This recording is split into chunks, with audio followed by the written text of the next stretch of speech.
हमारा पहला क्वेश्चन है, कुरुक्षेत्र जिले की स्थापना कब हुई? ये 23 जनवरी 1973 को हुई। ये हरियाणा का 10वां जिला बना। अगला क्वेश्चन है, राजा कुरु, कुरु नहीं है भैया, राजा कुरु है, गुरु नहीं है। राजा कुरु के नाम पर इसका नाम कुरुक्षेत्र रखा गया, याद रखना। अगला पॉइंट है पॉइंट नंबर 3, कुरुक्षेत्र जिला को धर्म नगरी और सिटी ऑफ पार्क, यानी कि बहुत ज्यादा पार्क है यहाँ पर, और धर्म सिटी, क्योंकि यहाँ पर महाभारत का युद्ध हुआ था धर्म के लिए, इसे धर्म नगरी कहा जाता है। अगला पॉइंट है पॉइंट नंबर 4, कुरुक्षेत्र जिला हरियाणा के 4 जिले कैथल, करनाल, अम्बाला, यमुनानगर और पंजाब का एक जिला पटियाला के साथ अपनी सीमा साझा करता है। ठीक है, ये याद रखना। अगला पॉइंट है पॉइंट नंबर 5, इसमें हम प्रमुख युद्ध कर लेंगे क्योंकि कुरुक्षेत्र में बहुत कम युद्ध हुए हैं, जो हुए हैं प्रसिद्ध हुए हैं, लेकिन जो भी युद्ध हुए हैं प्रसिद्ध हुए हैं, याद रख लेना। चलो पहला पॉइंट है, 109 ईस्वी में प्रथम आक्रमण किसने किया? मोहम्मद गजनी में हरियाणा पर पहला आक्रमण कब किया? 1009 ईस्वी में। 1014 ईस्वी में इन्हें मोहम्मद गजनी ने थानेसर पर हमला किया। ठीक है ना, 1009 में उसने क्या किया? हरियाणा पर पहला आक्रमण किया, और 1014 में मोहम्मद गजनवी ने थानेसर पर हमला किया। ठीक है, अगला पॉइंट है पॉइंट नंबर 2, हर्षवर्धन गद्दी पर कब बैठा? 606 ईस्वी में। देखो हर्षवर्धन से रिलेटेड ना एक क्वेश्चन आपको हर एग्जाम में मिलेगा, इसलिए मैंने जितने भी हर्षवर्धन से रिलेटेड क्वेश्चन बनते थे ना, मैं सभी करवा दिए, क्योंकि बार बार पूछा गया, कोई भी एग्जाम उठा लो, हर्षवर्धन से रिलेटेड कोई ना कोई क्वेश्चन मिलेगा ही मिलेगा आपको। ठीक है, तो याद रखना 606 ईस्वी में गद्दी पर बैठा। इससे रिलेटेड पॉइंट देख लेना। वर्धन वंश, हर्षवर्धन का था, वर्धन वंश का था, तो इसका स्थापना किसने की? पुष्यभूति ने। इसके दादा ने इसकी स्थापना की, पुष्यभूति ने, हर्षवर्धन के दादा थे, इसने वर्धन वंश की स्थापना की। हर्षवर्धन का जन्म 590 ईस्वी में हुआ। इनके भाई का नाम राजवर्धन था, भाई का था राजवर्धन। उसकी मृत्यु होगी, जिसके बाद इसे गद्दी पर बिठाया गया 506 ईस्वी में। अगला पॉइंट है पॉइंट नंबर 4, हर्षवर्धन ने अपनी पहली राजधानी थानेसर, जो कुरुक्षेत्र में स्थित है ना, उसको अपनी पहली राजधानी बनाया, और दूसरी राजधानी कन्नौज को अपनी राजधानी बनाया। अगला पॉइंट पॉइंट नंबर 5, हर्षवर्धन को राजदरबारी कवि था बाणभट्ट। कौन था बाणभट्ट? किसका दरबारी कवि था? हर्षवर्धन का। और इसने एक पुस्तक लिखी थी, कौन सी? हर्ष चरित्र, यानी कि हर्ष का चरित्र बता रखा है इसमें। हर्ष राज कैसे करता था, किस तरह का इंसान था, वीर था, ये बता रखा है भाई। किसने लिखी? बाणभट्ट ने। कौन सी पुस्तक? हर्ष चरित्र। किससे रिलेटेड है? हर्षवर्धन के राज से रिलेटेड है। अगला पॉइंट है पॉइंट नंबर 6, हर्षवर्धन ने 3 ये लिखे भाई नाटक, रत्नावली, प्रियदर्शिका और नागानंद। ये पूछे गए हैं, कई बार आए तो एग्जाम में भाई, हर्षवर्धन गए तो कई बार पूछे गए हैं, टेंट है। अगला पॉइंट है पॉइंट नंबर 7, हेंगसोंग एक विदेशी था, 629 ईस्वी में हर्षवर्धन के दरबार में आया। कब आया? 629 में। हेंगसोंग पूछ लेते हैं, हेंगसोंग किसके दरबार में आया था? तो किसके दरबार में? हर्षवर्धन के दरबार में आया। कब? 629 में। और कब तक रहा ये? 641 तक भारत में रहा, उसके बाद ये चला गया। अगला पॉइंट पॉइंट नंबर 9, 634 से 635 ईस्वी में पुलकेशिन द्वितीय के द्वारा हर्षवर्धन को हरा दिया, यानी कि पुलकेशिन द्वितीय के साथ इसका युद्ध कब हुआ? 634-35 में, और इसमें हर्षवर्धन हार गया। अगला पॉइंट है पॉइंट नंबर 10, थानेश्वर का पुराना नाम क्या है?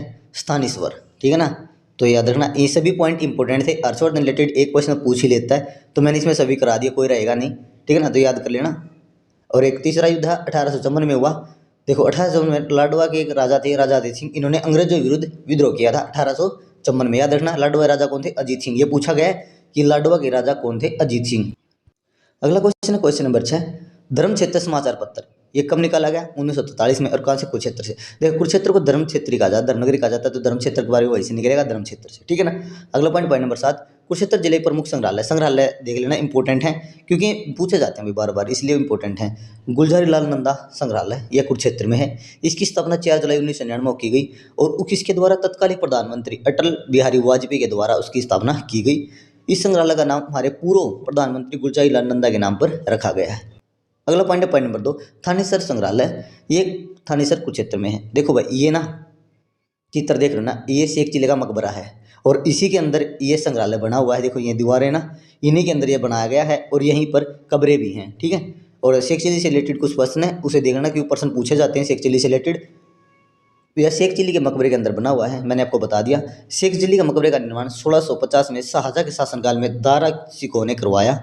ठीक है, शेख चिल्ली मकबरे का हरियाणा में ताजमहल कहा जाता है, यानी कि हरियाणा का ताजमहल किसे कहा जाता है? शेख चिल्ली के मकबरे को। 1958 में इसे राष्ट्रीय स्मारक घोषित कर दिया गया, याद रखना। अगला पॉइंट है पॉइंट नंबर 3, श्री कृष्ण संग्रहालय, इसकी स्थापना 1987 में की गई। ठीक है ना, ये आपने देख रखा है भाई कृष्ण संग्रहालय, ये इमेज है, ये दूर से इमेज ली गई है, ये इनसाइड है, और ये भी चित्र भाई कृष्ण संग्रहालय के अंदर दिखाए गए हैं। ठीक है ना, इससे रिलेटेड कुछ पॉइंट हैं वे कर लेते हैं। देखो तत्कालीन राष्ट्रपति श्री आर वेंकटरमन के द्वारा इसका उद्घाटन किया गया। इसके अंदर मल्टीमीडिया महाभारत और गीता गैलरी गई है। देखो मल्टीमीडिया महाभारत मतलब एक ऐसा गैलरी बनाई गई है जिसके अंदर आपको आवाज़ें और कुछ पुतले बनाए गए हैं, महाभारत का सीन क्रिएट किया गया है कि ऐसे महाभारत का ही सीन है, ठीक है ना। और गीता गैलरी इसमें गीता के सभी श्लोक और दिखाए गए हैं। 18 दिन का युद्ध दिखाया गया है। इसकी स्थापना कब की गई? 2012 में। इसका उद्घाटन किसने किया? तत्कालिक जो राष्ट्रपति थी हमारी श्रीमती प्रतिभा देवी सिंह पाटिल, इसके द्वारा इसका उद्घाटन किया गया। अगला पॉइंट नंबर 4, यह संग्रहालय भगवान श्री कृष्ण को समर्पित है। अगला पॉइंट है पॉइंट नंबर 4, हस्तलिखित संग्रहालय। ये कहाँ पर है? ये कुरुक्षेत्र में स्थित है भाई, ये भी याद रखना। अगला पॉइंट है पॉइंट नंबर 8, कुरुक्षेत्र जिले प्रमुख टीले। पहला है कर्ण का टीला, यह कुरुक्षेत्र में मिर्जापुर गांव में स्थित है, ठीक है ना। ये टीला भाई ये देख लेना, ये टीला प्रसिद्ध है। अगला है भगवानपुर का टीला, कुरुक्षेत्र में स्थित है। यह एक हड़प्पाकालीन स्थल है। इस हड़प्पाकालीन स्थल से लाल व दूसरे रंग के मर्तबांड यानी बर्तन प्राप्त हुए हैं। हर्ष का टीला यह थानेश्वर कुरुक्षेत्र में स्थित है और हर्ष के टीले पर ही थानेश्वर शहर बसा हुआ है, ठीक है ना। याद रखना ये हर्ष के टीले पर ही थानेश्वर शहर बसा हुआ है। और देखो भाई ये चित्र है, आप ना शेख चिल्ली के मकबरे से बाहर निकलोगे ना तो उसके साइड में ही है भाई ये। इससे रिलेटेड कुछ पॉइंट हैं वो देख लेते हैं। थानेश्वर शहर इसी टीले पर बसा हुआ है, मैंने पहले बताया हर्ष के टीले पर थानेश्वर शहर बसा हुआ है। यहाँ से ईंटें, मर्तबांड और वैदिक काल के अवशेष मिले हैं। अगला पॉइंट है पॉइंट नंबर 4, दौलतपुर का किला। इसे 3 कालों में बांटा गया है, यानी 3 कालों वाला टीला भी कहा जाता है क्योंकि 3 कालों के अवशेष मिले हैं। प्रथम काल 1800 ईस्वी से 1500 ईस्वी पूर्व, द्वितीय 1100 ईस्वी पूर्व से 500 ईस्वी पूर्व और तीसरा काल है 500 ईस्वी पूर्व से 5 ईस्वी पूर्व, ठीक है ना। अगला पॉइंट है पॉइंट नंबर 2, कुरुक्षेत्र जिले के प्रमुख अभिलेख। इसमें पहला है गुर्जर प्रतिहार कालीन अभिलेख, यह प्योवा से प्राप्त हुआ है। दूसरा है 9वीं शताब्दी का भोज देव का अभिलेख, यह भी प्योवा से प्राप्त हुआ है। अगला है महेंद्र पाल का 9वीं सदी का प्रतिहार अभिलेख, यह भी प्योवा से प्राप्त हुआ है। अगला पॉइंट है पॉइंट नंबर 4, लाओस देश के अभिलेख। ये पूछा गया है। कुरुक्षेत्र जिले की प्रशंसा की गई है। किस जिले की प्रशंसा की गई है? कुरुक्षेत्र जिले की। यह अभिलेख राजा देव से संबंधित है। अगला पॉइंट है पॉइंट नंबर 10, कुरुक्षेत्र जिले की प्रमुख नदी सरस्वती और मारकंडा है और मारकंडा नदी का पुराना नाम अरुणा है। यह पूछा गया था इसलिए आपको लिख दिया मैंने। कुरुक्षेत्र जिले प्रमुख जिले के बारे में आप जान लेते हैं क्योंकि कुरुक्षेत्र जिले में ना मंदिर जिले सबसे ज़्यादा फेमस है, पूछी हुई जाती हैं भाई, ठीक है ना। इससे रिलेटेड देख लेते हैं। देखो ब्रह्म सरोवर झील यह कुरुक्षेत्र में स्थित है। ब्रह्म माने ब्रह्मा के द्वारा बनाई गई झील है। कुरुक्षेत्र में माना जाता है कि ब्रह्मांड की स्थापना यहीं से हुई थी। ये देख लेना पूरा चित्र है। देखो माना जाता है कि ये पूरा नहीं है, ये ब्रह्म सरोवर है भाई, कुरुक्षेत्र में स्थित है और ये महासरेश्वर मंदिर है महादेव का, ठीक है ना। तो इसी के किनारे पर ब्रह्मांड की स्थापना की गई थी ब्रह्मा जी ने, तो याद रखना। इससे रिलेटेड कुछ पॉइंट हैं वो देख लेते हैं। यह सरोवर झील की स्थापना ब्रह्मा जी के द्वारा की गई। सूर्य ग्रहण के समय पर यहाँ पर स्नान किया जाता है।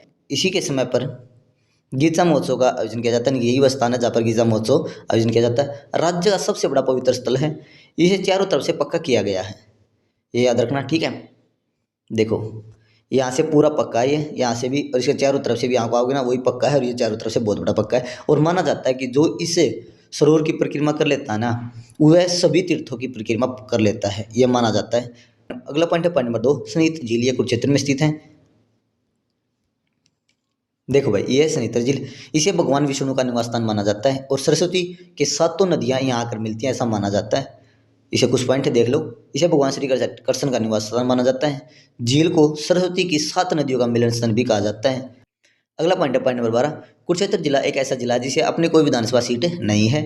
अगला पॉइंट नंबर 13, कुरुक्षेत्र जिला के प्रसिद्ध अभ्यारण व पर्यटन केंद्र। अगला पॉइंट है पॉइंट नंबर 1, चिचिला वन्यजीव अभ्यारण, यह कहाँ पर है? कुरुक्षेत्र में है। यह शीतकालीन पक्षियों का प्रवास व संवेदनशील अभ्यारण है। नंबर 2 है मगरमच्छ प्रजनन केंद्र, यह बोरसंध्या में है। इसकी स्थापना 1981-82 में की गई।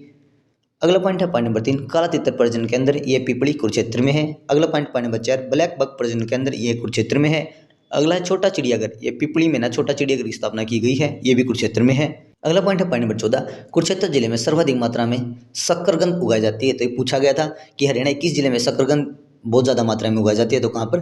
कुरुक्षेत्र जिले में। अगला पॉइंट है पॉइंट नंबर 15, थानेसर में बुद्ध की प्रतिमा प्राप्त हुई है थानेसर से। अगला पॉइंट है पॉइंट नंबर 16, ब्यास मुनि का संबंध हरियाणा के कुरुक्षेत्र जिले से है और स्थान कौन सा है? बस्थली ये स्थान है। अगला पॉइंट है पॉइंट नंबर 17, कुरुक्षेत्र जिले प्रसिद्ध मंदिर। देखो लक्ष्मी नारायण मंदिर कुरुक्षेत्र में। कुरुक्षेत्र जिले का ना कोई भी मंदिर मत छोड़ना भाई, इंपॉर्टेंट है सभी। देखो ये लक्ष्मी नारायण मंदिर है, इसका चित्र दिखाया गया है। अगला है स्थानेश्वर महादेव मंदिर, ये भी कुरुक्षेत्र में स्थित है और इससे रिलेटेड कुछ पॉइंट है मैं देख लीजिए, ठीक है ना। ये है महादेव मंदिर और ये गुरुद्वारा भी पिछली साइड में इसके। यह मंदिर कुरुक्षेत्र शहर में स्थित है। महाभारत काल के युद्ध में कृष्ण और पांडवों ने भगवान शिव की यहाँ पर पूजा की थी। यह युद्ध में विजय प्राप्त करने के लिए पांडवों द्वारा यहाँ शिव की आराधना की गई थी। अगला पॉइंट है पॉइंट नंबर 4, इस मंदिर का निर्माण पुष्यभूति के द्वारा करवाया गया। मैंने ऊपर भी करवाया था, आपको बताना है कमेंट सेक्शन में पुष्यभूति था कौन, ठीक है ना, ये बताना आपको कमेंट सेक्शन में। अगला पॉइंट है पॉइंट नंबर 3, देवी कूप, ये भद्रकाली के नाम से जाना जाता है, ये कुरुक्षेत्र में स्थित है। इससे रिलेटेड कुछ पॉइंट हैं, देखो यहाँ पर ये माता का दिखाया गया, अभी दार टकना ये गिरा था तो इसी के नाम पर पड़ा। यहाँ पर स्थित भद्रकाली पर सती माता का दाया टकना गिरा था, ये दिखाया ना मैंने, फोटो में दिखा रखा है, ये गिरा था भाई यहाँ पे। अगला पॉइंट है पांडवों द्वारा महाभारत युद्ध के समय माँ काली से आशीर्वाद लिया था विजय का। सावित्री पीठ, कालिका पीठ, आदि पीठ के नाम से इस देवी को जाना जाता है, ठीक है ना, ये इसी के नाम है, तो याद करना। अगला पॉइंट है पॉइंट नंबर 4, दुख भजनेश्वर मंदिर, ये कुरुक्षेत्र में स्थित है। अगला है सर्वेश्वर महादेव मंदिर, ये भी कुरुक्षेत्र में स्थित है, और ये इसका चित्र है, ये आपको सबने देख ही रखा होगा, ये पूरा ये महादेव को समर्पित है, महादेव का इसमें शिवलिंग है। अगला पॉइंट है यह ब्रह्म सरोवर के अंदर स्थित है, इसमें जाने के लिए एक पुल बनाया गया है, यह भगवान शिव को समर्पित है। इसका निर्माण बाबा श्रवणनाथ ने करवाया। ये पूछा गया था किसके द्वारा इसका मंदिर का निर्माण करवाया गया, तो बाबा श्रवणनाथ के द्वारा। अगला पॉइंट है पॉइंट नंबर 6, बिरला मंदिर, ये कुरुक्षेत्र में स्थित है। देखो मंदिर मत भूलना कोई भी कुरुक्षेत्र का, कि मंदिर भूल जाओ, मंदिर मत भूलना, ठीक है ना। ये मंदिर है, इसके कुछ पॉइंट है वो देख लेते हैं। यह भगवान श्री कृष्ण को समर्पित है। इसकी स्थापना 1952 को की गई। इसका निर्माण जुगल किसार बिरला के द्वारा कराया गया, और यह सुप्रसिद्ध बगीचा श्री कृष्ण को समर्पित है, यानी कि इसके सामने एक बगीचा बना हुआ है जिसमें श्री कृष्ण की प्रतिमाएं बनाई हुई हैं, रथ वगैरह बने हुए हैं, तो किसको, भगवान श्री कृष्ण को समर्पित है। अगला पॉइंट है पॉइंट नंबर 7, अदिति का मंदिर, ये अभिमन्युपुर गांव कुरुक्षेत्र में स्थित है, ठीक है ना। पॉइंट नंबर 1, माना जाता है कि इस स्थान पर देव माता अदिति ने मार्तंड यानी कि सूर्य को जन्म दिया था। अगला पॉइंट है पॉइंट नंबर 2, मान्यता के अनुसार इस स्थान पर द्रोणाचार्य ने चक्रव्यूह की रचना की थी, और जिसमें अभिमन्यु वीरगति को प्राप्त हुआ, ठीक है ना। इसे अभिमन्युपुर कहा जाता है, इसलिए इस गांव को, देखो ये चित्र है अभिमन्यु का। अगला पॉइंट है पॉइंट नंबर 8, चंद्रकूप मंदिर, यह कुरुक्षेत्र में स्थित है। यह मंदिर 5000 साल पुराना है। इस मंदिर के अंदर एक कुआं बना हुआ है जिसे द्रौपदी कुआं भी कहा जाता है। यहाँ द्रौपदी स्नान करती थी। घटोत्कच पुत्र बर्बरीक को समर्पित है, यानी कि श्री श्याम के नाम से भी जाना जाता है। बाबा काली कमली वाले का डेरा, यह कुरुक्षेत्र में है। इसकी स्थापना 1836 में स्वामी विश्वानंद के द्वारा कराई गई। यह काली देवी को समर्पित है, ठीक है ना, यानी कि माँ काली है ना, उसको समर्पित है। अगला पॉइंट है पॉइंट नंबर 2, राजघाट गुरुद्वारा, यह कुरुक्षेत्र में है। यह गुरुद्वारा 10वीं पातशाही। अगला पॉइंट है पॉइंट नंबर 3, ज्योतिषर सरोवर, यह कुरुक्षेत्र में स्थित है। ज्योतिषर सरोवर पूछा गया था क्योंकि यहाँ पर भगवान श्री कृष्ण ने गीता उपदेश दिया था। देखो गीता उपदेश स्थल, ये वो वृक्ष है, ठीक है ना, जिसके नीचे दिया था गीता उपदेश, यहाँ पर दिया गया था, ये वो स्थान है। यहाँ जाना बहुत अच्छा भाई, ठीक है ना। इससे रिलेटेड कुछ पॉइंट है वो देख लीजिए। इसी किनारे महाभारत में श्री कृष्ण ने गीता का उपदेश दिया था। यह प्रसिद्ध बरगद का पेड़ अभी भी स्थित है, तो ये दिखाया ना मैंने पहले ही, ये बरगद का पेड़ है, ये अभी भी स्थित है, इसकी बहुत सारी शाखाएं निकली हुई हैं, ठीक है ना। कुछ अन्य तीर्थ में जान लेते हैं। देखो श्री कालेश्वर तीर्थ, ये भी कुरुक्षेत्र में है। तीर्थराज कुरुक्षेत्र में स्थित है। कुबेर तीर्थ, ये कुरुक्षेत्र में है। सनहित तीर्थ, ये कुरुक्षेत्र में, मैंने पता था, झील देख चुके हैं आप, सनी झील। प्राची तीर्थ, ये भी कुरुक्षेत्र में है। नरका तीर्थ, ये भी कुरुक्षेत्र में है। बाणगंगा कुरुक्षेत्र में। बाणगंगा से रिलेटेड कुछ पॉइंट है मैं आप कर लेते हैं। देखो भाई ये वो स्थल है बाणगंगा, यहाँ पर है। देखो बाणगंगा स्थल के बारे में कुछ जान लेते हैं। महाभारत काल में अर्जुन ने बाण से धरती से पानी निकालकर भीष्म पितामह की प्यास बुझाई थी।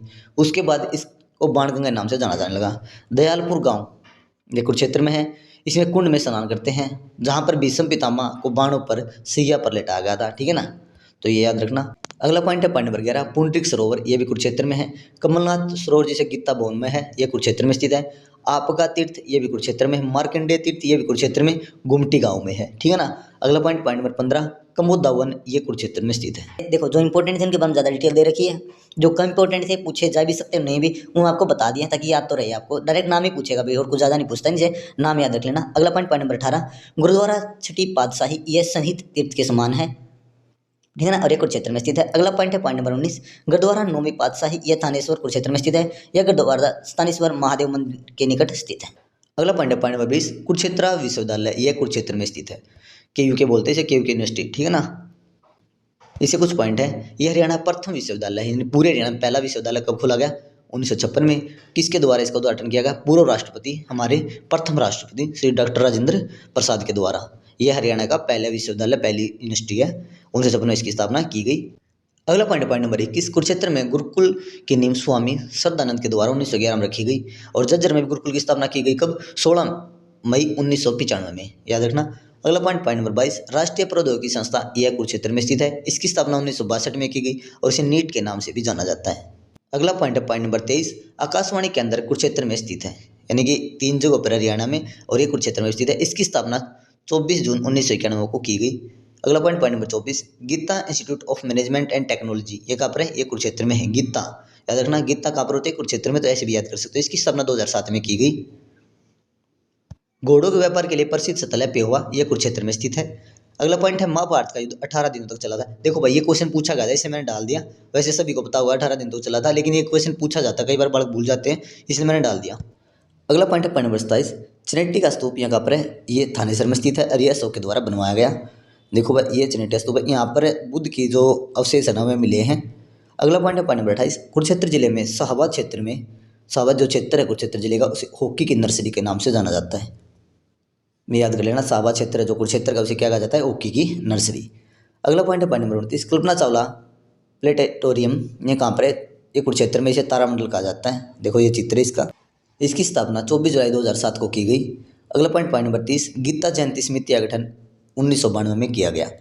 ठीक है। अगला पॉइंट है पॉइंट नंबर 31, अंतर्राष्ट्रीय गीता महोत्सव ये कुरुक्षेत्र में मनाया जाता है। इसकी शुरुआत 2016 में की गई। इसका उद्घाटन पूर्व राष्ट्रपति प्रणब मुखर्जी के द्वारा किया गया 2016 में। अगला पॉइंट है 2024 में इसका 9वां संस्करण था। यह 28 नवंबर से 15 दिसंबर 2024 तक चला। इसका उद्घाटन हरियाणा के राज्यपाल बंडारू दत्तात्रेय के द्वारा किया गया। याद रखना, इंपॉर्टेंट है, ये करंट के क्वेश्चन है तो इंपॉर्टेंट है। इसमें भागीदार देश रहा संयुक्त गणराज्य तंजानिया और भागीदार राज्य रहा उड़ीसा। ये इंपॉर्टेंट है, ये पूछ सकता है। देखो चारों पांचों चीज़ पूछ सकता है, ये इंपॉर्टेंट है, याद रख लेना। पैराग्रिड पर्यटन के अंदर यह पीपली कुरुक्षेत्र में स्थित है और तोतों की प्रजाति के लिए प्रसिद्ध है। अगला question question number 33, Rani Rampal, यह गांव मारकंडा शाहबाद कुरुक्षेत्र से संबंधित है। ये एक हॉकी प्लेयर है। इनसे रिलेटेड कुछ पॉइंट है, याद रखना। पहला पॉइंट है जन्म 9 दिसंबर 1994 को हुआ। 2020 में इन्हें मेजर ध्यानचंद खेल रत्न अवार्ड से सम्मानित किया गया। 2020 में इन्हें पद्मश्री से भी सम्मानित किया गया। यह महिला टीम की पूर्व कप्तान रह चुकी हैं। रामबरेली उत्तर प्रदेश में एक स्टेडियम है, रावबरेली में उत्तर प्रदेश में, इसका नाम रानी रामपाल के नाम पर रखा गया है, रानी रामपाल स्टेडियम। ठीक है ना। एक पहली खिलाड़ी हैं, एकमात्र हॉकी प्लेयर महिला जिनके नाम पर स्टेडियम का नाम स्थापित किया गया है। ये कहाँ पर है? रायबरेली उत्तर प्रदेश में। ये सब इंपॉर्टेंट पॉइंट थे, याद कर लेना। अगला पॉइंट है पॉइंट नंबर 34, नयाब सिंह सैनी, ये वर्तमान में हरियाणा के मुख्यमंत्री हैं। ठीक है ना। और इनका कार्यकाल 2024 से 2029 तक है। उसके बाद आगे इलेक्शन होंगे तब देखेंगे। इसलिए कुछ पॉइंट है, इंपॉर्टेंट है, सभी याद कर लेना। पॉइंट नंबर 1 है जन्म 25 जनवरी 1970 को हुआ, मिर्जापुर माजरा अम्बाड़ा में हुआ, हरियाणा में। 2010 में इन्होंने नारायणगढ़ ये अम्बाड़ा में चुनाव लड़ा किंतु हार गए। 2014 में दोबारा नारायणगढ़ अम्बाड़ा से चुनाव लड़ा और जीत गए। 2015 से 2019 तक हरियाणा राज्य में सरकार में राज्य मंत्री रहे। 2019 में कुरुक्षेत्र से चुनाव लड़ा और जीत गए। 2023 में हरियाणा भाजपा अध्यक्ष के रूप में इन्होंने काम किया, चुने गए हैं। 12 मार्च 2024 को पहली बार इन्होंने हरियाणा मुख्यमंत्री की शपथ ली। 2024 में इन्होंने लाडवा कुरुक्षेत्र से अपना चुनाव लड़ा और जीत गए। 17 अक्टूबर 2024 को दोबारा हरियाणा के मुख्यमंत्री रूप में शपथ ली। नयाब सिंह सैनी के प्रमुख विभाग कौन कौन से हैं देख लीजिए, क्योंकि विभाग पूछ सकता है। गृह, वित्त, प्लानिंग, आबकारी, टाउन एंड एंट्रेट प्लानिंग यानी कि टैक्स वगैरह, housing for all, CID, administration of justice, general administration, public relation विभाग, है ना, पब्लिक के साथ रिलेशन बनते हैं वो विभाग। अन्य जो भी किसी मंत्री को नहीं मिलेंगे, 14 कैबिनेट मंत्री बने हैं टोटली, तो जो नहीं मिले किसी को वो इनको दे दिया जाएगा। ठीक है, तो याद रखना ये इनके सभी विभाग थे। इसमें हम अम्बाला जिले से रिलेटेड सभी क्वेश्चन करेंगे। पहले अम्बाला जिले की भौगोलिक स्थिति जान लेते हैं। देखो ये है अम्बाला जिला, यहाँ से यह हिमाचल प्रदेश और यहाँ से पंजाब जिले को छूता है। हिमाचल प्रदेश का एक जिला सिरमौर जिला और पंजाब के 2 जिले मोहाली और पटियाला 2 जिलों को छूता है। ये इसकी भौगोलिक स्थिति है। ठीक है ना, तो याद रखना। और नेशनल हाईवे 44 निकलता है इसके अंदर से, जिसे पहले एक नेशनल हाईवे कहा जाता था। क्वेश्चन नंबर 1, इसकी स्थापना 1 नवंबर 1966 को हुई। क्वेश्चन नंबर 2, 4वीं शताब्दी में अम्बा नामक राजपूत के नाम पर इसका नाम अम्बाड़ा पड़ा। Point number 3, Ambalika, mixie city, science city, विज्ञान सिटी और अम्बे के वाड़ा के नाम से इसे जाना जाता है। पॉइंट नंबर 4, अम्बाड़ा मंडल के अंदर आता है। इसमें 4 जिले आते हैं भाई। ठीक है। अगला पॉइंट है पॉइंट नंबर 5, सर्वाधिक पक्की सड़कों का घनत्व किस जिले का है? इसी जिले का है, अम्बाड़ा जिले का। आंबों की अधिकता के कारण से अम्बाड़ा कहा जाता है। पूछा भी गया था कि किस जिले में आंबों की अधिकता होती है, तो किसमें? अम्बाड़ा में पूछा गया था क्वेश्चन भाई। अगला क्वेश्चन है क्वेश्चन नंबर 7, 1857 क्रांति। देखो भाई 1857 क्रांति अम्बाड़ा जिले के लिए इंपॉर्टेंट है। ये हरियाणा किसी न किसी एग्जाम में आपको इससे रिलेटेड एक क्वेश्चन मिलेगा, आपको करा देंगे। देखो भाई पॉइंट नंबर 1 है इस क्रांति की शुरुआत हरियाणा में अम्बाला से हुई। पॉइंट नंबर 2 है, इसकी शुरुआत अम्बाला कैंट से 10 मई 1857 को सुबह 10 बजे हुई। तो ये याद बेसिक नहीं करना, लेकिन ये याद जरूर कर लेना, 10 मई 1857 को हुई। तीसरा पॉइंट है, श्याम सिंह नामक एक सैनिक था, उसने यह खबर अंग्रेजों को पहले ही बता दी थी कि ये क्रांति होने वाली है। कुछ प्लान थे मैं उनको पहले ही बता दिए थे, यानी गद्दार बन गया था भाई ये। 1857 क्रांति का नेता मोहन सिंह था, याद रखना, अम्बाला से। हरियाणा के अलग अलग जिलों से अलग अलग नेता थे, तो अम्बाला से मोहन सिंह था, याद रखना भाई। पॉइंट नंबर 8, गांधी जी अम्बाला कब आए, तो कब, 8 मार्च 1921 को। और नथुराम गोडसे को 15 नवंबर 1949 को अम्बाला जेल में फांसी दी गई। याद रखना, किस जेल में दी गई नथुराम गोडसे फांसी, अम्बाला जेल में। अगला पॉइंट है पॉइंट नंबर 9, समाचार पत्र है, अम्बाला से 2 समाचार पत्र निकाले गए, इंपॉर्टेंट है। विश्वव्यापी सनातन धर्म और विजयानंद समाचार पत्र, ये 1947 में निकाला गया और ये 1956 में, और ये आत्माराम जैन के द्वारा निकाला गया, याद रखना। अगला पॉइंट है पॉइंट नंबर 10, अम्बाला जिला 2 राज्यों की सीमा को छूता है। देखो, इस साइड से पंजाब, इस साइड से हिमाचल, ठीक है ना। तो याद रखना, इस साइड से जो पंजाब को छूता है ना, हिमाचल को छूता है ना, ये छूता है भाई सिरमौर जिला, और इस साइड से छूता है मोहाली और पटियाला, ठीक। और हरियाणा के पंचकुला, यमुनानगर और कुरुक्षेत्र 3 जिलों को ये छूता है। कुछ पॉइंट हैं, पंजाब के मोहाली और पटियाला जिला, हिमाचल का सिरमौर जिला, और हरियाणा के 3 जिले कुरुक्षेत्र, यमुनानगर, पंचकुला, तीनों के साथ अपनी सीमा साझा करता है। अगला पॉइंट है पॉइंट नंबर 11, टांगरी और मारकंडा हरियाणा की अम्बाला की प्रमुख नदियां हैं। क्वेश्चन नंबर 12, अम्बाला सर्वाधिक मात्रा में हल्दी और आम का उत्पादन करता है। शाहफुट पार्क कहाँ पर है, ये अम्बाला में है। अगला पॉइंट नंबर 14, किंग फिशर पर्यटन स्थल, ये भी कहाँ है, अम्बाला में है। अगला पॉइंट है पॉइंट नंबर 15, अम्बाला मुख्य नेशनल हाईवे 44 पर स्थित है। पहले से नेशनल हाईवे 1 कहा जाता था, ग्रैंड ट्रैंक रोड, ठीक है, अब 44 कर दिया इसका नाम, याद कर लेना। अगला पॉइंट है पॉइंट नंबर 16, अम्बाला वायु सेना स्टेशन की स्थापना 1948 में की गई, ये याद कर लेना। स्थापना कब हुई, याद कर लेना। सेंट पॉल का गिरजाघर, ये अम्बाला स्थित है। देखो भाई, इससे रिलेटेड कुछ पॉइंट है। देखो, पहले इसकी स्थिति ऐसी थी, पहले ऐसा था, 1965 में पाक भारत युद्ध में इसके ऊपर बम गिर गए, तो इसकी स्थिति ऐसी हो गई, खत्म हो गया, अभी बस पिलर ही बचा है, याद कर लेना इसको, ठीक है। 1865 में भारत पाक युद्ध में इस पर बम गिरा, जिसके कारण ये ध्वस्त हो गया। आज मात्र इसका एक टावर ही बचा है, ये फ्रंट वाला इस साइज का बचा है, पहले ये ऐसा होता था, ठीक है, सेंट पॉल गिरजाघर। अगला पॉइंट है पॉइंट नंबर 18, पीर नौजा की मजार, यह मजार अम्बाला और शाहबाद के बीच स्थित है। इसे 9 गजा पीर कहा जाता है, 9 गज, ठीक है ना, 9 गज का पीर है। देखो पॉइंट नंबर 19, हरियाणा में उत्तर रेलवे जोन, देखो उत्तर रेलवे जोन यानी कि नॉर्थ जोन का मुख्यालय कहाँ पर है, ये दिल्ली में, और दिल्ली के अंदर आते हैं 5 मंडल, उनमें से एक मंडल है अम्बाला, और हरियाणा में अम्बाला उत्तर रेलवे जोन का मंडल है, ठीक है। तो हरियाणा में उत्तर रेलवे जोन का मंडल कौन सा है, अम्बाला है, और उत्तर रेलवे जोन कौन सा है, दिल्ली है, और दिल्ली के अंदर 5 मंडल आते हैं, जिसमें से अम्बाला भी एक है, जो हरियाणा में स्थित है, ठीक है। अगला पॉइंट है पॉइंट नंबर 20, अम्बाला जिले की जनसंख्या 2011 के अनुसार 11,36,784 है। क्वेश्चन नंबर 21, 2011 जनसंख्या के अनुसार इसका लिंग अनुपात 882 महिलाएं प्रति 1000 पुरुष पर हैं। अगला पॉइंट है पॉइंट नंबर 22, महर्षि मार्कंडेय विश्वविद्यालय, ये इंपॉर्टेंट है, ये कहाँ, अम्बाला में है। इसकी स्थापना 1993 में की गई। महर्षि मार्कंडेय चिकित्सा व अनुसंधान संस्थान, ये मुलाना, ये अम्बाला में स्थित है। अगला पॉइंट है पॉइंट नंबर 24, इसका क्षेत्रफल, अम्बाला जिले का क्षेत्रफल 1574 वर्ग किलोमीटर है। अगला पॉइंट है पॉइंट नंबर 25, 2011 जनगणना के अनुसार इसका जनसंख्या घनत्व कितना है, 722 व्यक्ति प्रति वर्ग किलोमीटर। अगला पॉइंट है पॉइंट नंबर 26, अनिल विज, ये करंट अफेयर के कुछ क्वेश्चन इसके अंदर ऐड हो जाएंगे भाई, याद कर लेना। ये इनकी तस्वीर है, इन्हें आप अच्छे से जानते होंगे, इनसे रिलेटेड कुछ पॉइंट हैं, उन्हें याद कर लेना। देखो, इनका जन्म 15 मार्च 1953 को अम्बाला में हुआ। तत्कालिक पंजाब, उस समय 1953 में पंजाब के अंदर था अम्बाला, लेकिन वर्तमान में हरियाणा में है, क्योंकि 1966 में हरियाणा अलग बना ना, तो उससे पहले पंजाब का हिस्सा था। अगला पॉइंट है पॉइंट नंबर 2, 1990-91 में उन्होंने पहली बार भाजपा सरकार से टिकट लेकर उपचुनाव में भाग लिया। अगला पॉइंट है पॉइंट नंबर 3, 1996 और 2000 में उन्होंने स्वतंत्र उम्मीदवार के रूप में चुनाव लड़ा और दोनों बार जीत हासिल की। अगला पॉइंट नंबर 5, 2005 में यह चुनाव हार गए। 2019 में अम्बाला छावनी से भाजपा विधायक चुने गए। अगला पॉइंट है पॉइंट नंबर 6, 2019 में 6ठी बार यह विधायक चुने गए, और 2019 में 7वीं बार विधायक चुने गए, ठीक है ना, ये अम्बाला छावनी से। 17 अक्टूबर 2024 को इन्होंने कैबिनेट मंत्री की शपथ ली, ठीक है, याद करना। 2024 में उन्होंने मंत्रालय कौन कौन से दिए गए, 2024 में मंत्रालय, ऊर्जा मंत्रालय, परिवहन मंत्रालय और श्रम मंत्रालय, ये कैबिनेट मंत्री हैं भाई अभी, यानी 14 कैबिनेट मंत्री है ना, उनमें से ये भी एक कैबिनेट मंत्री हैं, और इन्हें ऊर्जा, परिवहन और श्रम मंत्रालय दिया गया। इनका चुनाव क्षेत्र है वो आपको पता होगा, अम्बाला कैंट है, ठीक है ना, तो याद कर लेना। अगला पॉइंट है अम्बाला के प्रमुख गुरुद्वारे, ये इंपॉर्टेंट पॉइंट है, यहाँ से क्वेश्चन पूछा जाता है, और मंजी साहिब तो कई बार पूछा भी गया भाई। पहला है मंजी साहिब गुरुद्वारा, ये अम्बाला में है, ये हाईवे के ऊपर है, ठीक। देखो ये इसकी तस्वीर है भाई, फ्रंट है ये इनका। इससे रिलेटेड कुछ पॉइंट है, इंपॉर्टेंट क्यों बनता है ये देख लेना। गुरुद्वारे को गुरुद्वारा बावली साहिब भी कहा जाता है, इस गुरुद्वारे क्या कहा जाता है, बावली साहिब गुरुद्वारा। सिखों के छठे गुरु हरगोविंद सिंह दिल्ली जहांगीर से मिलने गए, तब यहाँ एक रात के लिए रुके थे। सिखों के 10वें गुरु श्री गोविंद सिंह, ये कौन से, हरगोविंद, और ये गोविंद सिंह यहाँ पर आए हुए थे। यहाँ पर गुरुद्वारा का निर्माण सरदार मेहर सिंह के द्वारा करवाया गया। नाभा के महाराज हीरा सिंह ने इसका पुनर्निर्माण करवाया। स्थापना किसने करवाई? सरदार मेहर सिंह ने बनवाया। और इसका पुनर्निर्माण किसने करवाया? नाभा के महाराज थे हीरा सिंह।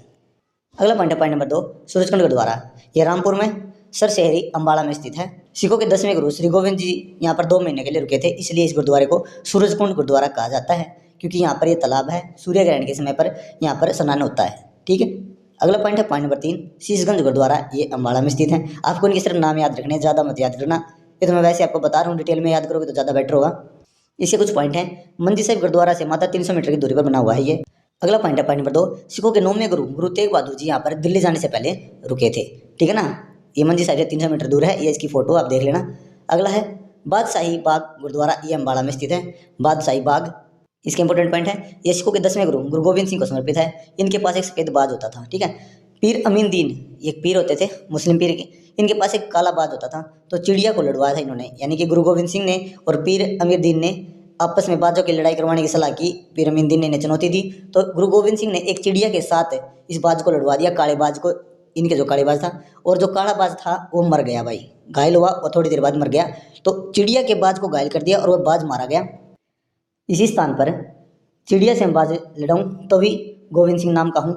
इसका अर्थ होता है जब मैं गोरैया को बाजों से लड़वाता हूँ तो मैं गोविंद सिंह कहलाता हूँ। ये शब्द इसी स्थान पर कहे गए थे। यानी कि जो ये गुरुद्वारा बना ना बादशाही बाग गुरुद्वारा, ये वही स्थान है जहाँ पर एक बाज को एक चिड़िया के साथ लड़वाया गया था और बाज हार गया था। ठीक है ना। और ये 10वें गुरु गुरु गोविंद सिंह को समर्पित है। अगला पॉइंट है पॉइंट नंबर 5, लखनौर साहिब गुरुद्वारा। ये लखनौर गाँव में अम्बाला में स्थित है। ये इसकी फोटो है, आप देख लेना। इसके कुछ पॉइंट हम देख लीजिए। श्री गुरु गोविंद सिंह की माता गुजरी का जन्म इस स्थान पर हुआ था, जो तेग बहादुर जी की पत्नी थी। ठीक है ना। उन्हीं के जन्म स्थान पर यह बनवाया गया है। अगला पॉइंट नंबर 28, अम्बाला छावनी की स्थापना 1843 में की गई। ये इंपॉर्टेंट है, पूछा गया है। अगला पॉइंट नंबर 29, अम्बाला को 1880 में रेलवे लाइन से जोड़ा गया। अगला पॉइंट नंबर 30, अम्बाला में नांगल उत्थान सिंचाई परियोजना के तहत सिंचाई की जाती है। याद रखना, कौन सी परियोजना? नांगल उत्थान सिंचाई परियोजना। ये इंपॉर्टेंट है। अगला पॉइंट है पॉइंट नंबर 31, प्रमुख उद्योग कि उद्योगों के लिए जाना जाता है। अम्बाला शहर को कुछ उद्योगों के लिए जाना जाता है, बार बार पूछा जाता है। मिक्सी उद्योग, ये अम्बाला में। वैज्ञानिक उपकरण उद्योग, ये भी अम्बाला में। सिलाई मशीन उद्योग, ये भी अम्बाला में। इंपॉर्टेंट है, तीनों इंपॉर्टेंट है, पूछे गए हैं इसलिए इनको लिखा गया है, इंपॉर्टेंट है। ठीक है। अगला पॉइंट है पॉइंट नंबर 32, धार्मिक स्थल। शारदा देवी मंदिर, ये छोटा त्रिलोकपुर अम्बाला में स्थित है। ये देखो भी माता का मंदिर है ये। अगला है अंबिका देवी मंदिर, अंबिका अम्बाला में स्थित है। ये मंदिर देख लेना। अगला है शिव चौदस महोत्सव, ये दुराना गांव में अम्बाला में स्थित है। भवानी अम्बा मंदिर, ये भी अम्बाला में स्थित है। अगला पॉइंट है पॉइंट नंबर 33, रानी का तालाब, ये अम्बाला में स्थित है। इनसे रिलेटेड कुछ पॉइंट हैं, उन्हें देख लीजिए। यह 400 साल से भी ज़्यादा पुराना है। यह 4 एकड़ में फैला हुआ है। यह एक झील है। ठीक है ना। ये रानी तालाब बोलते हैं, रानी झील बोल देते हैं इसको। ठीक है ना। स्वतंत्रता के बाद इसे भारतीय सेना को सौंप दिया गया था। याद रखना, भारतीय सेना को इसको दे दिया गया था उनके अपने काम के लिए। अगला पॉइंट है पॉइंट नंबर 34, प्रसिद्ध व्यक्ति। इसमें हम अम्बाला जिले से रिलेटेड जितने प्रसिद्ध व्यक्ति उन सबके बारे में पढ़ लेंगे। जूही चावला, ये अम्बाला से हैं। या आप इनका फोटो देख रहे होंगे। इनसे रिलेटेड कुछ पॉइंट हम देख लीजिए। इनका जन्म 13 नवंबर 1967 को हुआ अम्बाला में। ठीक है ना। देखो इतना याद करना है कि अम्बाला में हुआ है। जन्म डेट याद करो चाहे ना करो। 1984 में मिस इंडिया का खिताब इन्होंने जीता। 1984 में मिस यूनिवर्स में सर्वश्रेष्ठ पोशाक का पुरस्कार इन्होंने जीता 1984 में। अगला पॉइंट है पॉइंट नंबर 4, इन्हें 2 बार फिल्म फेयर अवार्ड मिल चुका है। अगला पॉइंट नंबर 5, कयामत से कयामत तक फिल्म के लिए सर्वश्रेष्ठ महिला पदार्पण का पुरस्कार मिल चुका है। अगला पॉइंट नंबर 6, हम हैं राही प्यार के फिल्म के लिए सर्वश्रेष्ठ अभिनेत्री का पुरस्कार इन्हें मिल चुका है। अगला पॉइंट है पॉइंट नंबर 7, यह कलकत्ता नाइट राइडर्स यानी क्रिकेट टीम की एक टीम है, उसके एक इन्वेस्टर हैं। इसमें 3 इन्वेस्टर हैं, शाहरुख खान, जूही चावला और जय मेहता। जय मेहता इनके पति हैं, तो ये एक ही फैमिली है और शाहरुख खान इसके इन्वेस्टर हैं। तीनों इसमें इन्वेस्टर हैं। अगला पॉइंट है पॉइंट नंबर 2, परिणीति चोपड़ा, ये अम्बाला से है। अब इनकी इमेज को देख लेना। ठीक है ना। ये फोटो बनी हुई भाई, इसे कुछ पॉइंट देखना। इनका जन्म 22 अक्टूबर 1988 को अम्बाला में हुआ। ये एक अभिनेत्री हैं और गायिका भी हैं। अगला पॉइंट है पॉइंट नंबर 3, 2012 में इन्हें इश्कजादे मूवी के लिए राष्ट्रीय फिल्म पुरस्कार से सम्मानित किया गया। अगला पॉइंट नंबर 4, 2021 में इन्हें सर्वश्रेष्ठ अभिनेत्री का पुरस्कार दिया गया। पॉइंट नंबर 5 है, सांसद रहे राघव चड्ढा से 2023 में इन्होंने शादी की है। अगला पॉइंट है पॉइंट नंबर 3, जोराबाई, ये प्रसिद्ध गजल गायिका रही हैं। ये इनकी पुरानी फोटो है, यही मिली है भाई अम्बाड़े वाली के नाम से। गाने सुना होगा आपने, अम्बाड़े वाली। तो अम्बाड़े वाली के नाम से जोराबाई जानी जाती हैं। ये आगरे घराने से संबंध रखती हैं। घराना होता है संगीत का, एक घराना होते हैं कई घराने, तो ये आगरा घराने से संबंध रखती हैं। उन्होंने सीख रखा था। अगला पॉइंट नंबर 4, सुचेता कृपलानी, यह भी अम्बाड़ा से संबंध रखती है। इंपॉर्टेंट पॉइंट है, इनका जन्म 1908 में तत्कालिक अम्बाड़ा पंजाब में हुआ, वर्तमान में हरियाणा में है। पॉइंट नंबर 2, भारत की पहली महिला मुख्यमंत्री बनने वाली। 1963 में उत्तर प्रदेश की मुख्यमंत्री बनी हुई हैं। अगला पॉइंट है पॉइंट नंबर 5, कुमारी शैलजा, यह प्रभुवाड़ा, ये अम्बाला में तत्कालिक पंजाब था, अब हरियाणा में है ये। पॉइंट नंबर 1, 24 सितंबर 1962 का जन्म हुआ और सिरसा से 2024 में निर्वाचित हुई हैं। ठीक है। अगला पॉइंट है पॉइंट नंबर 6, सुषमा स्वराज, इनका जन्म 14 फरवरी 1952 को अम्बाला छावनी में तत्कालिक पंजाब में, यानी कि उस समय पंजाब में था, अब हरियाणा में 1966 में बना ना हरियाणा। तो देखो भाई ये इनका इमेज है, फोटो है। पॉइंट 1 है 6 अगस्त 2019 को मृत्यु हुई। 2014 में विदिशा नामक स्थान है मध्य प्रदेश में, विदिशा नामक स्थान से चुनाव लड़ा और ये विदेश मंत्री बनी।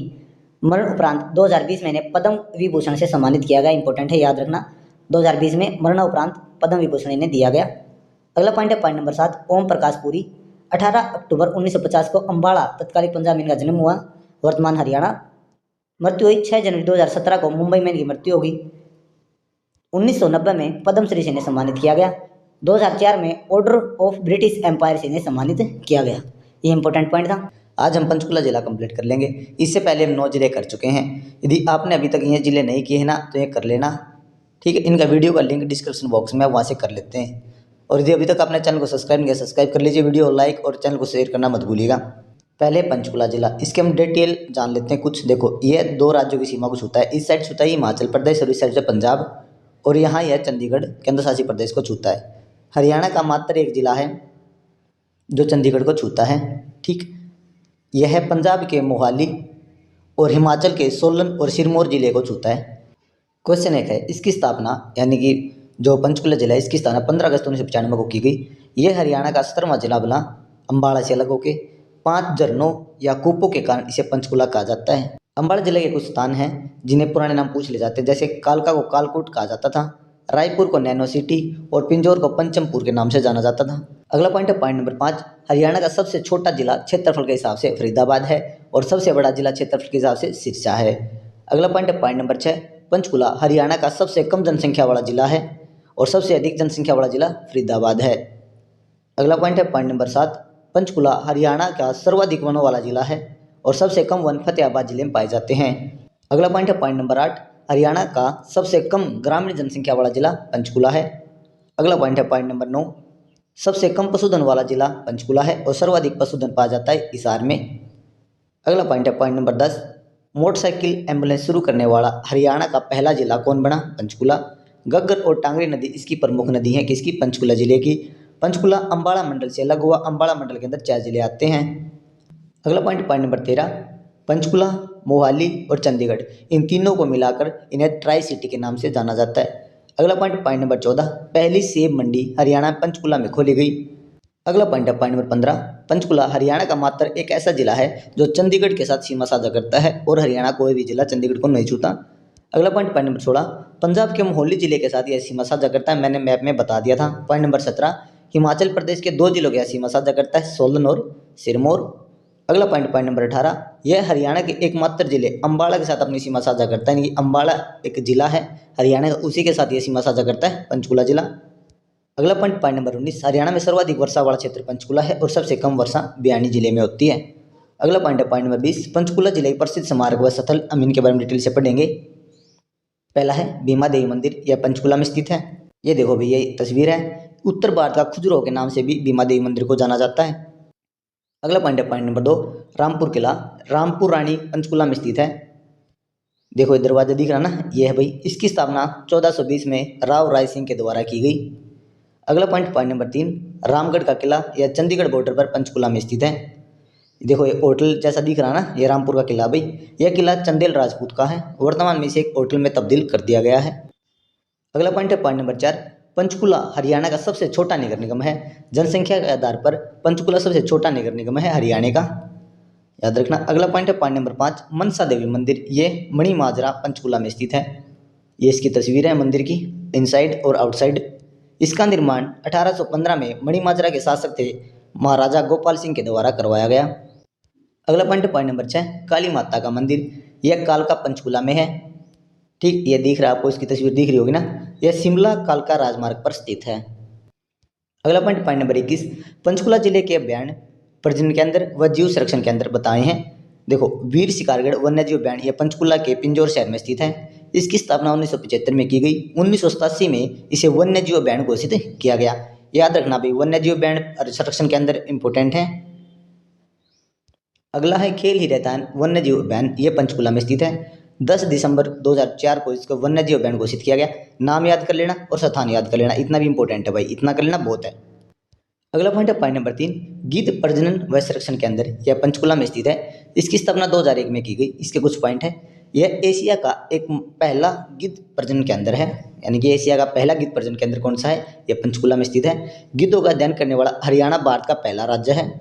यह वीर शिकारगढ़ वन्य जीव उद्यान के अंदर स्थित है। वीर शिकारगढ़ वन्य जीव उद्यान पढ़ाना अपने पंचकुला में है। पॉइंट नंबर 4, पहले इसे गिद्ध देखभाल केंद्र के नाम से जाना जाता था। अगला पॉइंट है पॉइंट नंबर 4, फिशेंट या तितर प्रजनन केंद्र। पंचकुला में 2 फिशेंट केंद्र हैं, फिशेंट प्रजनन केंद्र और फिशेंट प्रजनन केंद्र, दोनों नाम सेम है। एक है मोरनी हिल में 1992-93 में इसकी स्थापना की गई और एक है बेरवाड़ा में। अगला पॉइंट है पॉइंट नंबर 5, रेड जंगल फाउल प्रजनन केंद्र, ये कहाँ है, पिंजौर पंचकुला में। पालतू पशु चिकित्सा केंद्र व प्रशिक्षण चिकित्सालय कहाँ पर है, ये पंचकुला में, ये भी इंपॉर्टेंट है, ये याद रख लेना। अगला पॉइंट है पॉइंट नंबर 22, हरियाणा की सर्वोच्च चोटी करो चोटी है, ठीक है ना, करो चोटी है। ये चोटी ऐसे आएगी, ये चोटी लिख रखी है तो चोटी कर लेना इसे। मोरनी हिल में स्थित है। ये समुद्र तल से ऊंचाई 1514 मीटर है। Question number 23, natural history society की स्थापना कहाँ की गई है, ये पिंजौर में पंचकुला में। टीचर होम कहाँ पर है, ये पंचकुला में स्थित है। हरियाणा सिंचाई विभाग का मुख्यालय कहाँ है, यही पंचकुला में, क्योंकि पूछे गए थे भैया क्वेश्चन, मुख्यालय पूछे जाते हैं क्योंकि पंचकुला हरियाणा के लिए बहुत डेवलपमेंट है, इंपॉर्टेंट है, सभी मुख्यालय वहाँ पर पाए जाते हैं। क्वेश्चन नंबर 26, हरियाणा में सबसे छोटी रेलवे लाइन कौन सी है, कालका से शिमला। अगला पॉइंट पॉइंट नंबर 27, आम का मेला, ये पिंजौर पंचकुला में लगता है। देखो भाई, आम का मेला लगता कहाँ, पिंजौर पंचकुला में, लेकिन आम सबसे ज़्यादा हरियाणा में पाए जाते हैं अम्बाड़ा में, ठीक है ना। आम्बों की अधिकता के कारण भी अम्बाड़ा कहा गया है अम्बाड़ा को, ठीक है, याद रखना। अगला पॉइंट है पॉइंट नंबर 28, यादवेंद्र गार्डन, यह पिंजौर पंचकुला में स्थित है। देखो ये दिखा रखा है, ठीक, इसे कुछ पॉइंट हैं देख लो। यह पिंजौर गार्डन के नाम से जाना जाता है इसे। इस गार्डन का नाम पटियाला के महाराजा राजा यादवेंद्र सिंह के नाम पर रखा गया। पूछ लेता है कि कहाँ के राजा थे, में पटियाला के थे। अगला point point number 29, Mughal garden, यह गार्डन पिंजौर पंचकुला में स्थित है, ये देख लेना। अगला गार्डन है garden person number 3, cactus garden, यह पंचकुला में स्थित है, ये देख लेना। इसे कुछ पॉइंट हैं वो देख लो। एशिया का सबसे बड़ा कैक्टस गार्डन है ये, ठीक। अगला पॉइंट है पॉइंट नंबर 31, मोरनी हिल शिवालिक की पहाड़ियों में स्थित है। देखो हरियाणा के उत्तर पूर्व में शिवालिक है और दक्षिण पश्चिम में अरावली की पहाड़ियाँ हैं, ये याद रखना। अगला पॉइंट है पॉइंट नंबर 32, ग्लेडियोलस फूल पंचकुला में सर्वाधिक मात्रा में पाया जाता है और हरियाणा में भी सर्वाधिक मात्रा में यही फूल पाया जाता है। अगला पॉइंट है पॉइंट नंबर 33, मॉनिटरिंग स्टेशन, जो पवन ऊर्जाओं को स्रोत को मापने वाला यंत्र है, यह कहाँ पर है, पंचकुला में स्थित है। अगला पॉइंट है पॉइंट नंबर 34, पंचकुला में कालका तहसील से चूना पत्थर प्राप्त हुआ है कि यह खनिज पदार्थ है, याद करना। अगला पॉइंट है पॉइंट नंबर 35, पंचकुला के प्रमुख उद्योग, पहला है एफड। एफड की स्थापना 1 नवंबर 1966 को की गई, इसका मुख्यालय पंचकुला में। अगला पॉइंट है HSIIDC, इसकी स्थापना पंचकुला में 1967 में की गई। अगला पॉइंट है पॉइंट नंबर 3, टी पार्क, पूछा गया भाई टी पार्क कहाँ पर है, पंचकुला में है, इंपॉर्टेंट है, याद करना। अगला पॉइंट है पॉइंट नंबर 36, टिक्कर ताल, टिक्कर ताल कहाँ पर है, मोरनी हिल में पंचकुला में स्थित है। अगला पॉइंट है पॉइंट नंबर 36, कालका पिंजौर हवाई अड्डा, इसकी स्थापना कब की गई, 2013 में। अगला पॉइंट है पॉइंट नंबर 38, गुरुद्वारा नाडा साहिब, यह फेमस गुरुद्वारा है, यह पंचकुला में स्थित है, इसकी स्थापना 1668 में की गई। अगला पॉइंट है पॉइंट नंबर 39, गुरु मंदिर साहिब गुरुद्वारा, यह पिंजौर में स्थित है। अगला क्वेश्चन है क्वेश्चन नंबर 40, ताऊ देवीलाल स्टेडियम, यह हरियाणा के पंचकुला में स्थित है। यहाँ पर इंडियन क्रिकेट लीग के लिए T20 टूर्नामेंट खेले गए थे। अगला पॉइंट है पॉइंट नंबर 41, लॉन टेनिस व बैडमिंटन अकेडमी पंचकुला में स्थित है। इसी के साथ हमारा पंचकुला जिला कंप्लीट होता है। इससे रिलेटेड सभी क्वेश्चन आपके करा दिए गए हैं, एग्जाम से रिलेटेड जो भी आपको मिल सकता है। इसमें यदि आपको कोई डाउट है तो आप कमेंट सेक्शन में पूछ सकते हैं। वीडियो को लाइक कीजिए, चैनल को सब्सक्राइब कीजिए और यदि अभी तक आपने वीडियो को शेयर नहीं किया शेयर कर लीजिएगा। और यदि आप हरियाणा के किसी भी एग्जाम की तैयारी करना चाहते हैं ना तो कर लीजिए। आप हमारे चैनल एजुकेशन एग्जाम नोट्स पर जा सकते हैं, वहाँ पर आपको बहुत सारी वीडियो मिल जाएंगी, आप वहाँ से जाकर तैयारी कर सकते हैं। तो वीडियो लाइक शेयर और चैनल को सब्सक्राइब करना मत भूलिएगा। और यदि अभी तक आपने हमारे चैनल को सब्सक्राइब नहीं किया सब्सक्राइब कर लीजिएगा। वीडियो अच्छी लगे तो लाइक और शेयर करना मत भूलिएगा। चलो जानते हैं यमुनानगर जिले की भौतिक स्थिति।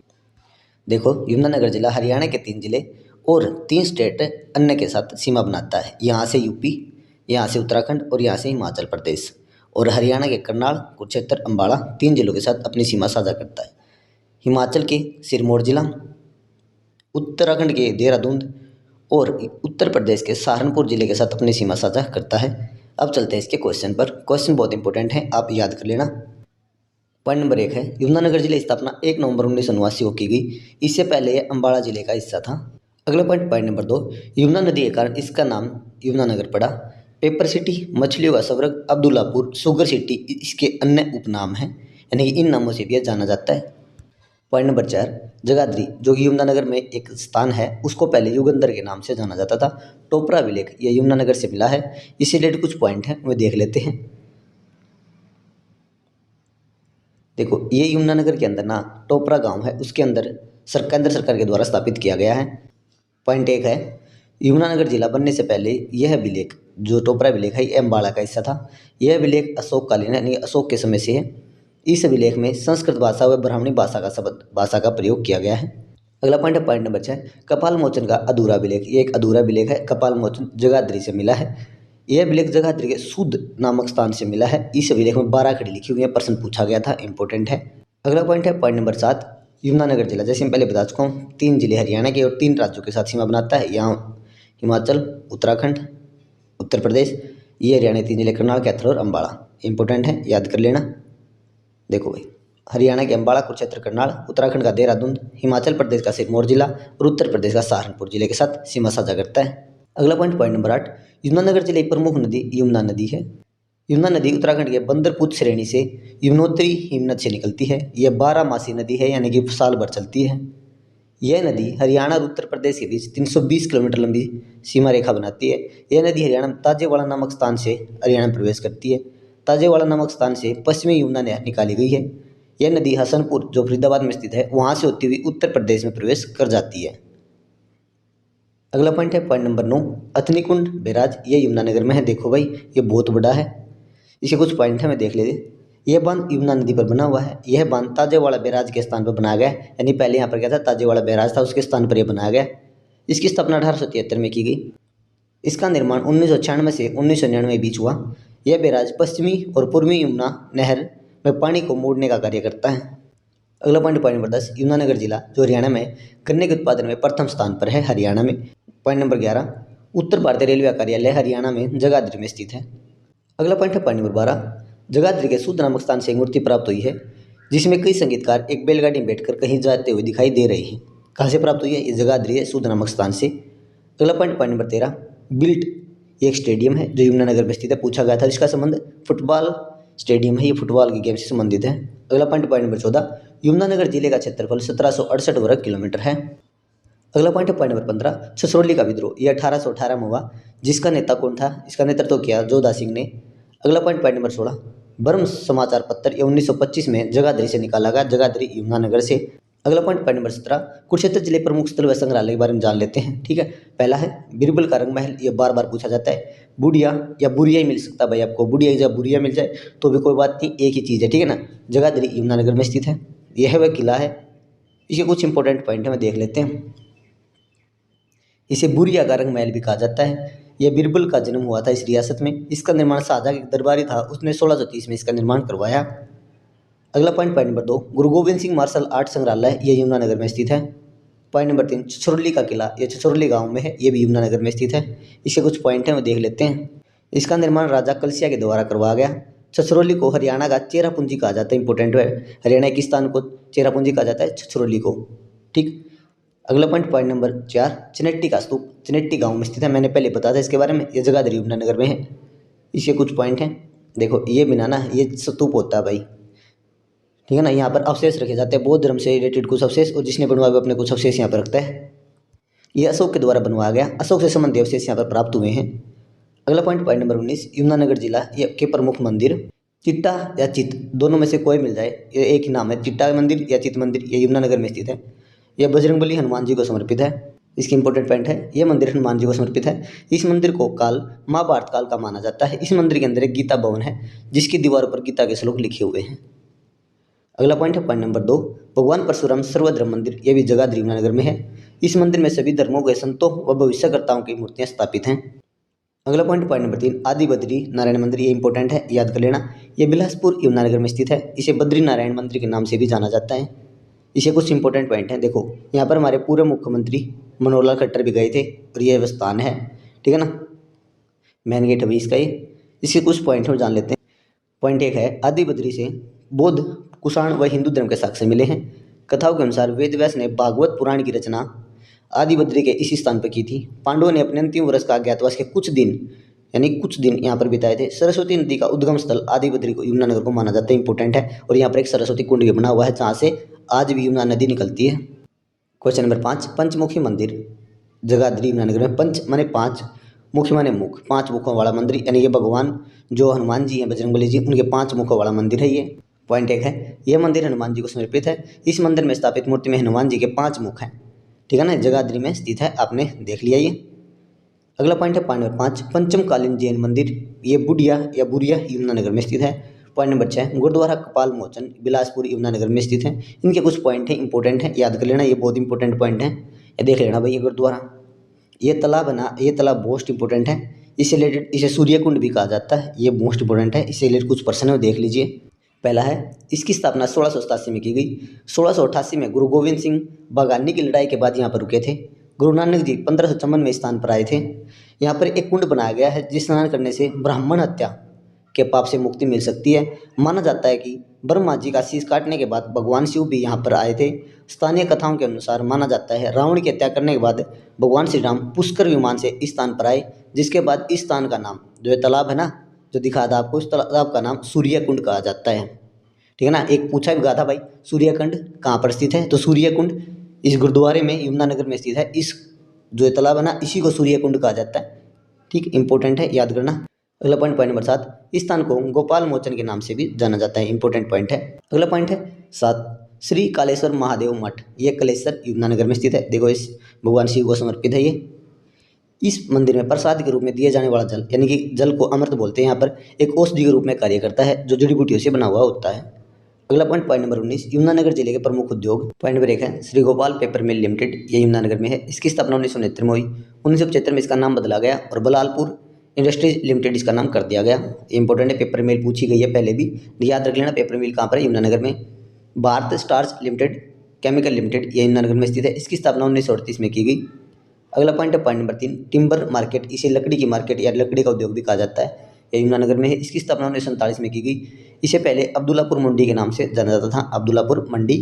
अगला पॉइंट है point number 4, Saraswati sugar mill, यह पहले पूछा गया है भाई, यमुनानगर में स्थित है। इसकी स्थापना 1933 में की गई।